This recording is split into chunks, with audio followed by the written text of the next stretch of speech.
So guys, if you remember, I did a video on the Centurion Rag telling you that you could get it for free in the Blitz Cup event that is coming. But it's not the only tank that you can get for free, because you also have the possibility of getting the mighty one, the juicy one, the best one, the most OP tier 8 tank to ever exist, the Carnavan Action 10. And out of the 3 tanks you can get in this event completely for free, the one you definitely want to have if you don't have it already is obviously this one. Because the thing you're seeing right there is packing everything you need to completely harass your opponents and making them rage to death. Just in case you don't know why you could get the tank for free, just check my video called Blitz Cup Event Get a Free Tank, and you will understand everything there is to understand about this upcoming event that allows you to get the best stuff. So now let's go back to our main ship, the Carnavan Action 10. Basically, this thing is packing everything you need to completely destroy your opponents. First, if we talk about the gun, you have a crazy accuracy, a crazy DPM, a crazy reload time, a crazy penetration. Everything is just perfect beside the alpha damage. 2.6 seconds of reload, of aim time, sorry, otherwise it would be completely broken. But 2.6 seconds of aim time, guys, is literally enough for you to have a laser accuracy. On top of that, 0.29 of gun dispersion, which allows you not to wait for your full aim time before shooting and actually hitting your targets. 2.7k DPM, that's completely wild considering that we're talking about a tier 8 premium and that some tier 8 or even some tier 10 don't even have this kind of DPM. 4.2 seconds of reload for 226 millimeters of penetration. With this gun, guys, you will never struggle getting to your targets. On top of that, or maybe I shouldn't say on top of that because it's logical from something that is that broken, 10 degrees of gun depression. So regardless of the terrain you're playing on, you will always find your position on the battlefield. The only downside, as I just told you, is the average damage sitting at 190. But trust me, it's not going to be a problem. Now, of course, if we talk a little bit about the engine, let's say that you are going to be slower than the regular Carnavan due to the fact that you're packing quite a lot more armor, because you can only go to 36 kilometers per hour. But it's not a problem, guys. It's not a problem simply because with this thing you don't care about mobility. All you care about is bouncing shells, and this tank does it perfectly. Because the thing you're seeing right there is literally impenetrable for most of the targets. Just take a look at that, 305 millimeters of penetration of armor. On top of that, 40 millimeters thanks to those 2 juicy side armor you see right there. This is just ridiculous. On top of that, 260 millimeters on your front. And yes, even if you can kind of penetrate here and here, let's say that nobody knows it and nobody will even bother doing it. Your only struggle would be if tank destroyers are using heat shell on the roof or even your cupola, but trust me, it's not going to happen quite often. On top of that, without angling the tank, it's impossible to penetrate the upper part of the hull without using gold shell for most of the tier 8, and of course you have the traditional weak spot, which is the lower part of the hull. But what makes this tank interesting is that when you're using your 10 degrees of gun depression, you can say goodbye to people wanting to penetrate you because they will not be able to.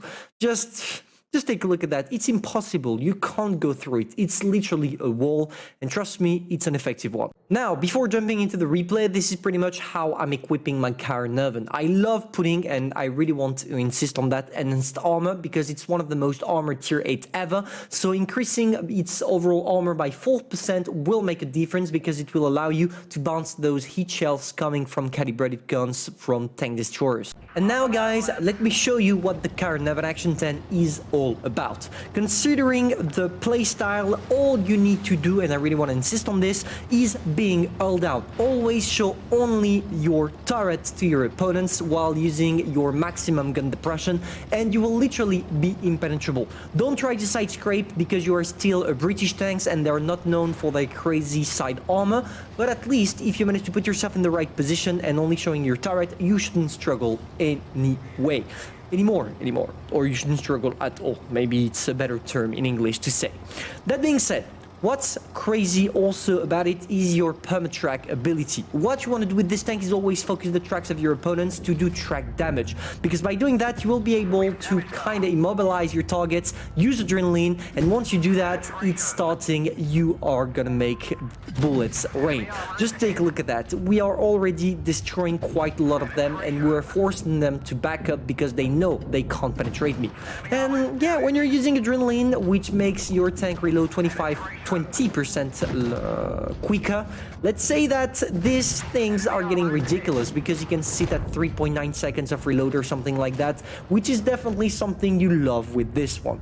So there we go. We are pushing through. We are trying to get them. Unfortunately, here I'm not able to hide the lower part of my hull, which results in me getting penetrated because it's my only weak spot. But we don't care. We are a current action 10. Everybody knows that tank to be completely broken. Everybody fears you. So all you have to do is staying in front of your opponents, hiding the lower part of the hull, and boom, that's it. You're gonna do the job.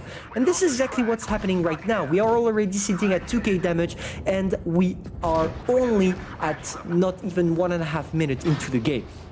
Now, of course, I want to play a little bit more aggressively, but I need to be careful. There is the RHM in the back, there is the VK that doesn't have the gun depression, there is also the Panther 2 on my side, so I still need to play carefully. And to do that, I'm going to use the wreck of the FV to hide myself in order to, once again, only show my turret to my opponents. And you're going to see that it's going to work perfectly because we are literally impenetrable. It's really the thing I'm insisting on considering this news, this review, but trust me, what you want to do with this tank is only showing your turret. So there we go, the RHM shot, so I know it's a free way for me. We go on the VK and the Emil, we are popping some adrenaline, and here comes Death, Destroyer of Words. 3.6 seconds of reload for 20 seconds, and we're gonna smoke all their ass. Just take a look at that. It's just an insane tank to play with, and you can perma-track your opponents as well, especially when you're using adrenaline. And this is what makes this tank thrilling, in my opinion. You can do whatever you want. Now, of course, it's a little bit tense right there, simply because we have to deal with the RHM, all right? And we are a one-shot to the RHM, so I don't want to go on him. So I'm gonna wait for him to maybe shoot at someone else or miss me or try to get a shot on me when I'm being all down, because here I have the most probability of actually bouncing him. So there we go, we're gonna wait for him, and waiting for him, we're gonna try to get some shots on the Panther 2, but it's not gonna work simply because we can't see the Panther 2. So I'm just waiting for the RHM, and yeah, he's gonna do the mistake. So there you go, I'm sneaking an HE here that bounced, maybe because the RHM was using strengthened armor. I see only this possibility, which is a weird choice, to be fair, on an RHM.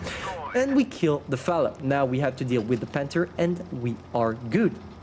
And here, you're gonna see, especially in the end game, even if it doesn't bother your playstyle at all, but your mobility is really horrific when it comes to trying to chase mediums. You are not here for that, definitely not, because yeah, you are gonna struggle on the mobility, which is logic. I mean, you're packing the greatest armor at tier 8. You can't expect that tank to go extremely fast, otherwise it would be completely broken. The tank is broken already, so just imagine if Wargaming said, yeah, you know what, let's give it 40 kilometers per hour. No, it would be completely broken. Even if you're close to it, because you're actually at 36 kilometers per hour, but 4 kilometers of difference, it does difference. It does a true difference. So there we go. We're sneaking 2 shots on the Panther, whereas him only shoots once.